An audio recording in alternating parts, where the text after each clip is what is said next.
আমার পকেটে পড়েছি। তবু তো বিবেক বলে একটা কথা আছে স্যার, যা নিমক খেয়েছি তার সাথে নিমক হারামি করলে ওই ঈশ্বর কি কোনোদিন আমাকে ক্ষমা করবেন বলুন স্যার? তাই তো আমি ইচ্ছে করে আপনার কারবারে কেউ এসে বলেছে আপনি যে কোম্পানির 5 লরি মাল পাচার করেছেন সেটা আমি ম্যাডামের কাছে ফাঁস করে দিয়েছি। এই কথা ফাঁস করলে তুমি আমি দুজনেই মারা পড়বো। আমি বলছি চেপে যাও। পারবো না স্যার, পারবো না।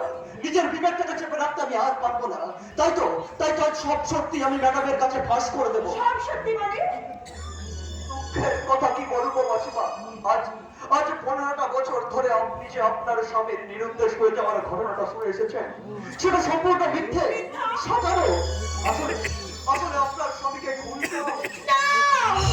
বিশ্বাস করি না, আমি বিশ্বাস করি না।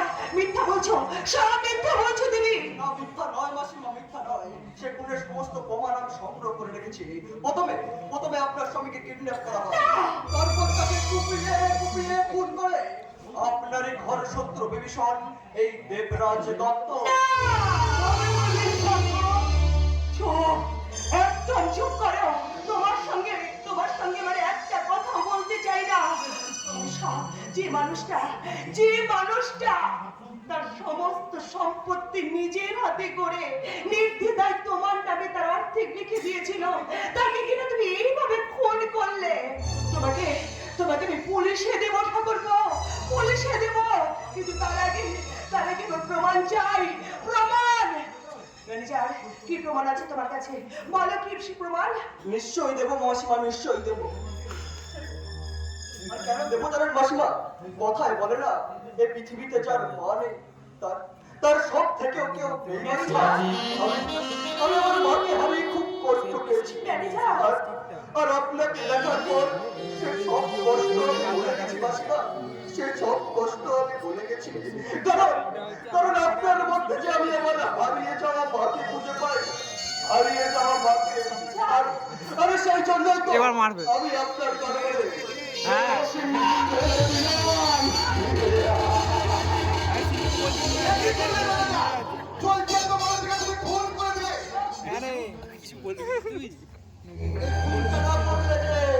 আপনার আমার দুজনের কোমরে একেবারে দড়ি পড়ে যে তুমি ফাঁস করলে কেন? আরে ভেবেছিলাম আচমকা স্বামীর মৃত্যুর খবরটা শুনে বুড়িটা হাত ফেল করে মারা যাবে, কিন্তু না, সাধারণ দেখে আমাদের মারবার জন্য তৈরি হয়ে উঠেছিল। তাই চালাতে আমি বাধ্য হলাম স্যার। এবার দেখি বুড়িটা পুরোপুরি ভাবে মরেছে তো।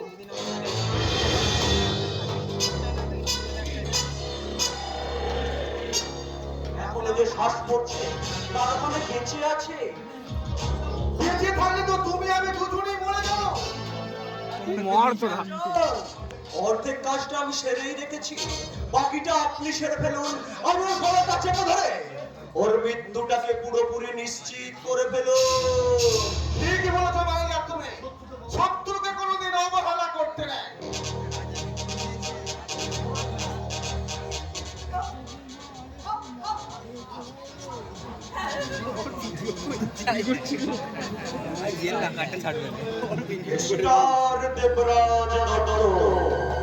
এই ছবিটার হবে আপনার কারবারে কেরোসিন একদম খতম করে দিয়েছে। এবার রাস্তা নিয়ে কি করবো?